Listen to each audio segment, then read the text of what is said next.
በሰው ልጅ ታሪክ ውስጥ ከሁሉ በላይ የተዘመረለት ነገር ግን ከሁሉ በላይ ሚስጥሩ ያልተፈታውን እንቆቅልሽ ፍቅር ነው። ብዙዎች እንደ ሻማ መቅለጥ፣ ጥቂቶች ደግሞ እንደ ፀሐይ መቅላት ይሉታል። ግን ፍቅር በትክክል ምንድን ነው? ፍቅር ማለት ራስን አጥቶ ሌላን የማግኘት ነው ወይስ የነፍስ ረሃብን ለመወጣት የምናደርገው ማለቂያ የሌለው ፍለጋ? ሳይንሱ በአእምሯችን ውስጥ የሚፈጠር ኬሚካላዊ ማዕበል ነው ይለናል። ፈላስፎች ደግሞ የመለኮት ጥላ ይሉታል። ነገር ግን ፍቅር ከትርጉም በላይ የሆነ በቃላት ሲተነተን የሚኮሰምን፣ በልብ ሲሰማ ግን ዓለምን የሚያጠብ ረቂቅ ኃይል ነው። ዛሬ በዚህ ቪዲዮ ፍቅርን ከሳይንሱ ላብራቶሪ አውጥተን ከፈላስፎች የሀሳብ ማዕድ አሰልፈን በትላላቅ የሀገራችንና የዓለም ሊቃውንት መነጽር በጥልቀት እንመረምራለን።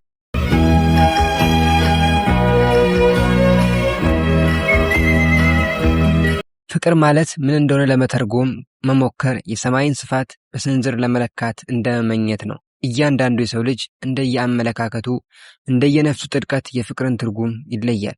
ሆኖም ግን በዓለማችን የታዩ ታላላቅ ሊቃውንትና የጥበብ ሰዎች በፍቅር አደባባይ የፈሰሱትን ሀሳቦች በአንድ ላይ ስናሰባጥራቸው ፍቅር በሶስት ትልልቅ ምሰሶች ላይ ቆመ መሆኑን እንረዳለን። እነርሱም ደመነፍሳዊ ስበት፣ ህሊናዊ ምርጫና መንፈሳዊ መስዋዕትነት ናቸው። የጥንቶቹ ግሪክ ሊቃውንት ፍቅርን ሲመረምሩ ኤሮስ የተባለውን ስጋዊ ስሜት እንደ መጀመሪያ ደረጃ ያስቀምጡታል። ይህ በዘመናዊ ሳይንስ ደግሞ ዶክተር ሄለን ፊሸር እንደገለጹት በአንጎላችን ውስጥ የሚረጩት የዶፓሚንና የኦክሲቶሲን ኬሚካሎች ውጤት ነው። ይህ ስሜት እንደ ማዕበል ድንገት ይመጣል፣ እንደ እሳትም ያቃጥላል። ነገር ግን ፍቅር እዚህ ጋር ካቆመ ህልውና አይኖረውም። ታላቁ ፈላስፋ ፕላቶ እንደሚለው ፍቅር የሰው ልጅ የጎደለውን ፍጹም ውበት ፍለጋ የሚያደርገው ጉዞ ነው። እኛ የምንወደው ግለሰቡን ብቻ ሳይሆን በዚያ ግለሰብ ውስጥ የምናየውን የራሳችንን ሙሉነትና የነፍሳችንን ጥያቄ ነው። ይህ የፍላጎትና የስሜት ጉዞ ወደ ጥልቅ ግንኙነት ሲያድግ ኤሪክ ፍሮም ዘ አርት ኦፍ ላቪንግ በሚለው ድንቅ ስራው እንደገለጸው ፍቅር ከስሜትነት ወደ ጥበብ ወይም አርት ይሸጋገራል። ፍሮም እንደሚለው መውደድ ማለት በድንገት የሚወድቁበት ጉድጓድ ሳይሆን በየቀኑ የሚወጡት ተራራ ነው። ፍቅር ዕውቀትን፣ አክብሮትን፣ ኃላፊነትን፣ እንክብካቤን ይፈልጋል። መውደድ መስጠት ነው የሚለው የፍሮም መርህ ፍቅር በቃላት የሚነገር ሳይሆን በተግባር የሚታይ ሕያው ሂደት መሆኑን ያረጋግጣል። ወደ ሀገራችን የጥበብ ሰማይ ስንመለከት ደግሞ የፍቅር ትርጉም ይበልጥ ረቂቅና ሰብአዊነትን የተላበሰ ሆኖ እናገኘዋለን። ሐዲስ ዓለማየሁ ፍቅር እስከ መቃብር በሚለው ስራቸው ፍቅርን ከሞት ጋር የሚጋደል ኃይል አድርገው ስለውታል።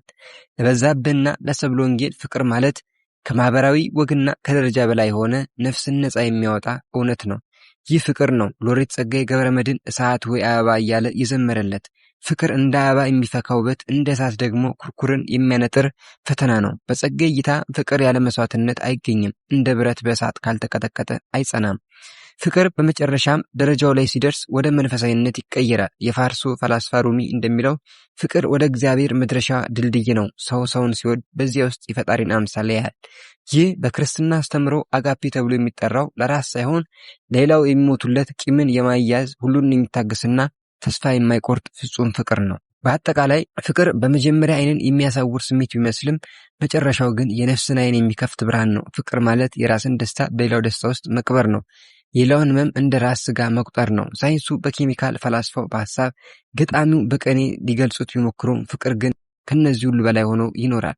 ፍቅር ማለት ለራስ መሞት ሌላው ግን መኖር ነው። ያለ ፍቅር ዕውቀት ባዶ ጩኸት ነው። ጥበብም ጨለማ ናት። ሕይወትም ትርጉም የሚኖራት በፍቅር ወንዝ ውስጥ ስንታጠብ ብቻ ነው። ፍቅርን ለመረዳት መሞከር የሰማይን ስፋት በስንዝር ለመለካት እንደ መመኘት ነው። እያንዳንዱ የሰው ልጅ እንደ ነፍሱ ጥልቀት የፍቅርን ትርጉም ይለያል። ሆኖም የፍቅር ሚስጥራት በአራት ማዕዘን ስንመረምረው የመጀመሪያ የምናገኘው በኢትዮጵያዊ ቅኔ ፍልስፍና ውስጥ ሽሽጎ ነው። ፍቅር እንደ ቅኔ ሰምና ወርቅ አለው። ብዙዎቻችን ሰሙ ላይ እንቆማለን። ሰሙ ውጫዊ መሳሳብ፣ መልክና ስሜት ነው። ነገር ግን ሰው እንደ ሻማ ይቀልጣል፣ ውበት ይጠፋል፣ ስሜትም እንደ አየር ንብረት ይለዋወጣል። በእውነተኛ ፍቅር ውስጥ የሚገኘው ወርቁ ግን መስዋዕትነት ነው። በቅኔያዊ ሕይወት ውስጥ ፍቅር ማለት ራስን ለሌላው ነፍስ አሳልፎ መስጠት እንጂ መቀበል አይደለም። ወርቁ የሚገኘው በፈተና እሳት ውስጥ አልፎ ለሌላው መኖር ሲቻል ነው። ይህ የፍቅር ጉዞ በአመክንዮ ወይም በሎጂክ ሊገለጽ የማይችል ተቃርኖዎችን አቅፎ ይዟል። ፍቅር ብቸኛው ባለጸጋ የሚያደርግ ድህነት ነው። በተራው ዓለም ሀብት የሚለካው በያዝነው መጠንም ቢሆን በፍቅር ዓለም ግን ባለጸጋ የምንሆነው በሰጠን ቁጥር ነው። ራስን፣ ጊዜና ስሜትን ለሌላው አሳልፎ በመስጠት ውስጥ የሚገኘው ባዶነት ነፍስን በረቂቅ ሰላምና በትርጉም የሚሞላ ድንቅ ምስጢር ነው። ፍቅር ደግሞ የሚያሳርፍ ድካም ነው። ለምንወደው ሰው ስንል የምንከፍለው ዋጋ፣ ለምንጓዘው ርቀትና የምናጣው እንቅልፍ ስጋችንን ቢያደክመውም ነፍሳችንን ግን ክንፍ ሆኖ ያሳርፈታል። ስቃዩ ጣፋጭ፣ ዋጋውም ደስታ የሚሆንበት ብቸኛው የምድር ላይ ተአምር ፍቅር ብቻ ነው። ሳይንሱና መንፈሳዊ ዓለምም በፍቅር አደባባይ ይፋጠጣሉ። ሳይንቲስቶች ፍቅርን በአንጎላችን ውስጥ የሚረጩ ኬሚካሎች፣ ማዕበሎችና ዝርያ እንዳይጠፉ ተፈጥሮ የፈጠረችው ማታለያ ነው ይሉታል።